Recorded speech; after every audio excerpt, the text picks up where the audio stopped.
Hello everyone, hope you're all well. I'm joined by Deeds today. We posted a video on our social media last week saying that we're gonna film a video today. You guys had to ask some questions that we would then answer regarding CNCs, lasers, and 3D printers. So we have our list in front of us over here. We're gonna go through the questions and Deeds here is gonna answer them because he is the more inclined one of the two of us. All right.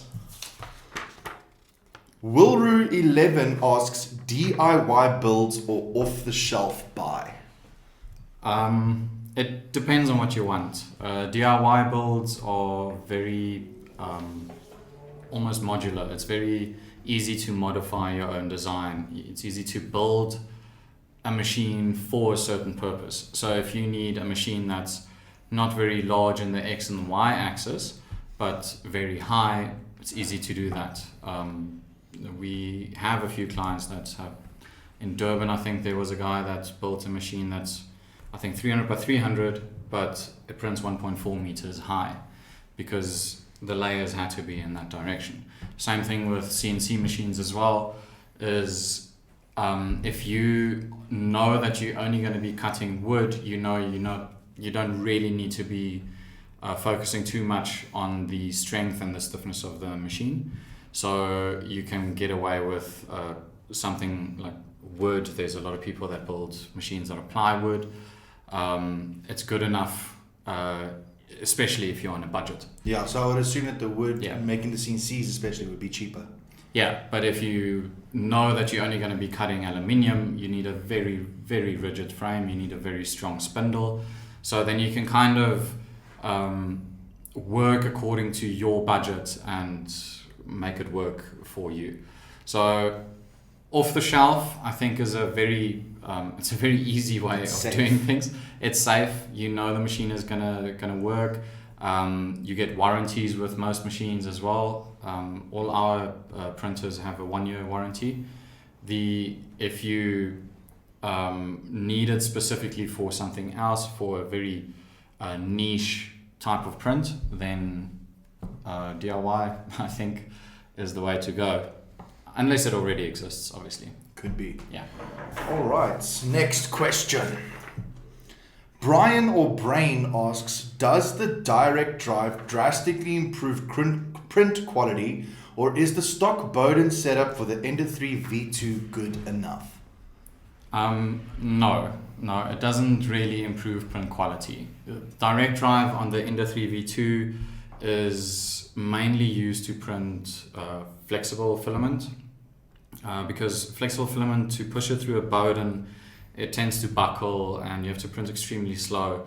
So it makes it a lot easier to print with a direct drive. But print quality wise, if you're printing PLA, ABS, PETG, whatever floats your boat, it doesn't really affect your print quality.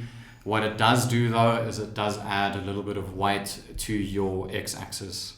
So your x-axis is heavier, meaning there's actually more chance of the print quality going down instead of up. But you do have that. The nice thing is you can print flexible filament with it. Your retraction also goes down, which makes it a lot of times easier. Barry17 asks, why does my CR10 Max sometimes put the nozzle into the bed after bed leveling? I actually had this problem as well. I haven't had this problem, but usually with these type of problems, it's about your offset, your nozzle offset with the bltouches. I know there was a problem quite a while ago where the firmware didn't save it properly. Just make sure that you are running the latest firmware. If you're still struggling, we can also have a look at it. Something like that would also fall under warranty if it's any parts that need replacing. If it's your bltouch not measuring your offset correctly, then obviously we would just replace the bltouch under warranty. All right. Yeah. Stefan21_ZA asks, what is the best layer height for figure prints and print speeds? This is a tricky question. It really does depend on the figurine or whatever you're printing. Always have a look at your overhangs. Have a look at the obviously the time that it takes to print something.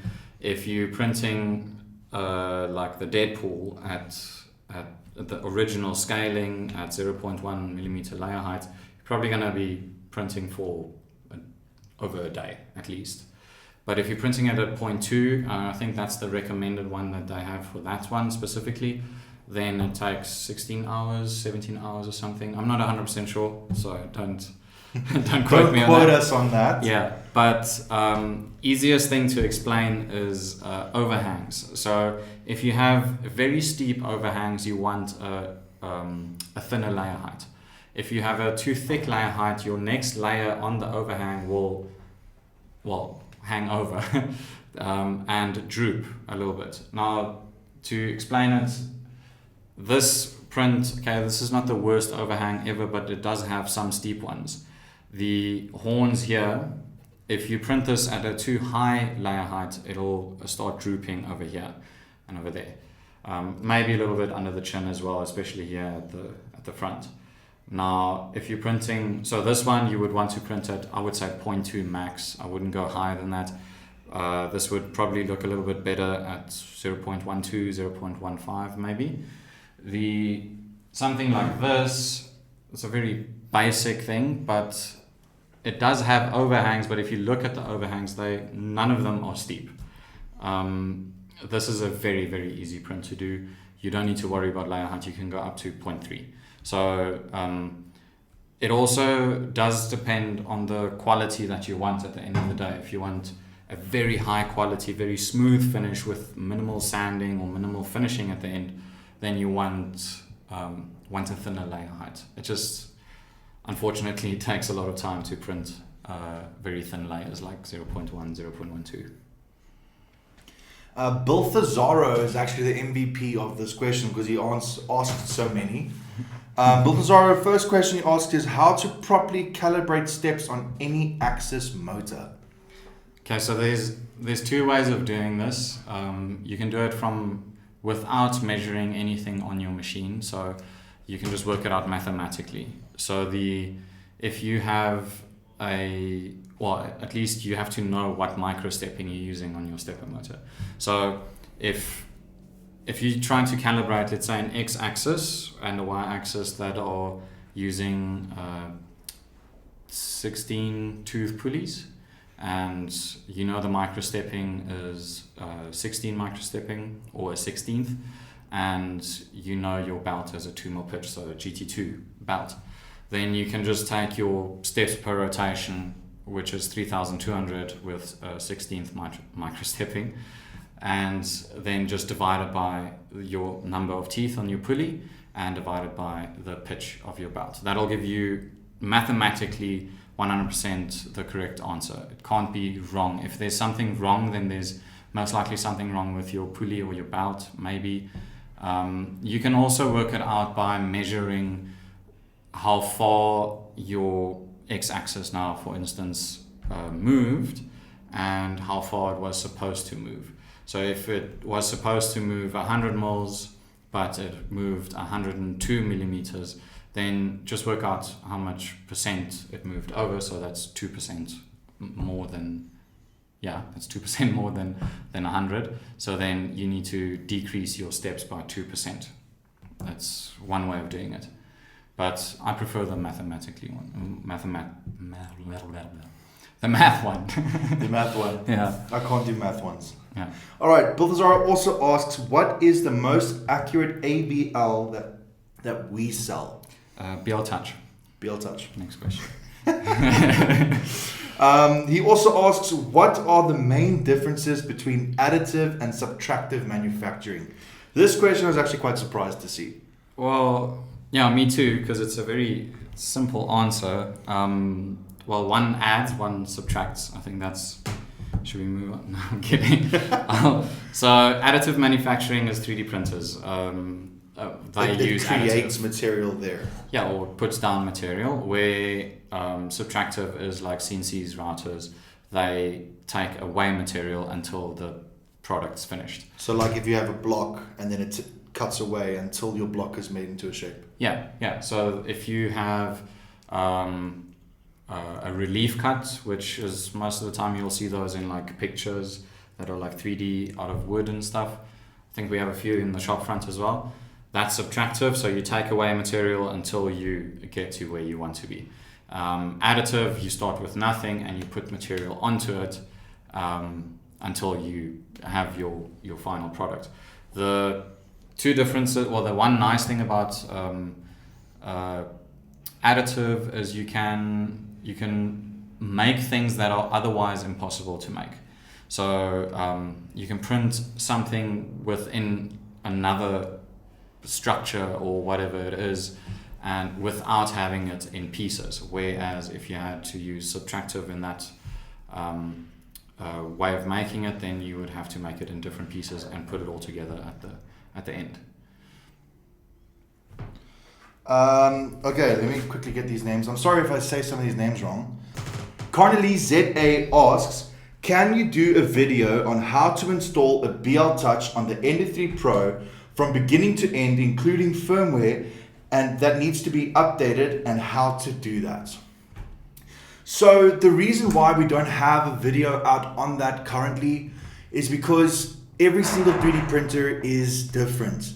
I can show you how to do it on the Ender 3, and then someone wants to do that exact same method on a CR6 or a CR10 Max, and it's not gonna work.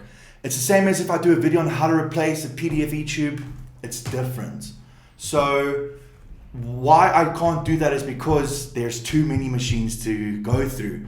You guys like buying our stuff here, so we don't always have full stock on everything. So what I suggest to you is, if you're really struggling with this and you can't find a video on YouTube helping you with this, bring the machine in. We can do it for you, we can show you how to do it, and we can teach you how to do it, that you don't struggle with this in the future. But yeah, phone us. We can also guide you through it. It's very easy to do. And don't hold back. Yeah. Yeah. A question I missed from Balthazaro again is, what is the cheapest usable CNC you can buy to do basic work on? Chromecraft CNC. Just buy that one. I don't know what's cheapest, but just buy that one. Chromecraft's the best. Last question for our video today from Keegan van der Berg 45. What is the most customizable 3D printer in the world, and is having a 3D printer profitable? You know what I saw once? I saw it was a 3D printer where the extruder kit can come off and it turned into a CNC. You know what I'm talking about? Yeah, what's it called? It's the Z-Morph. The Z-Morph. That was a pretty cool thing. Yeah, we sell it. It's not very customizable as in size-wise and all those things, but it does come with a little router head, a little laser, and obviously the 3D printing nozzle. And I think it also has the dual nozzles as well. But I think the most customizable printer would probably be a normal DIY printer. DIY build. If you build your own one, you can customize it however you want. You can modify a bought one, but you can't modify one bought one more than the other. Yeah, I think it really does depend on, how strong your hammer is, and you modify anything really. But if you do modify board printers, just keep in mind warranty is usually voided. So heads up on that. And is it profitable? Definitely, yeah. It does depend on how you use it and what you use it for. So what are you going to be printing? So if you find a niche market that hasn't really been exploited too much by 3D printing, then definitely. There's people printing stuff for fish tanks. There's people printing things for plumbing. There's all sorts of things. I mean, I can think of not right now, but I know of quite a few. If you sit down long enough. Exactly, yeah. So very weird niche markets that people have begun to 3D print some stuff for it. I mean, horses. I mean, what do you think they print for? I don't know. But I know people that There's do probably quite they tried it, probably. Definitely. I mean, I even I lost some screw caps for my motorcycle for the handlebars where it connects into the yoke, and I 3D printed caps just to plug in over there. So, however you can imagine it, and if you make yourself different, you can definitely create a market there. Yeah, I mean, same thing. My motorcycle as well. Airbox. The airbox, yes. So you actually change. You have a KTM. Yeah. And you changed the airbox lid from just the standard black one. He made it in KTM orange or close to KTM orange. It had this KTM logo cut out inside. It created more airflow to come inside as well. Yeah, so it makes it faster. So you have to make the KTM faster. Sure. Alright guys, thank you so much for watching. If you have any other questions, please leave a comment below. If we get enough, we will make another Q&A video. But if it's not that many questions, I will answer them all myself in the comment sections. If you guys need to find us on our website at www.3dprintingstore.co.za. Thank you so much for watching. See you on the next one. Bye.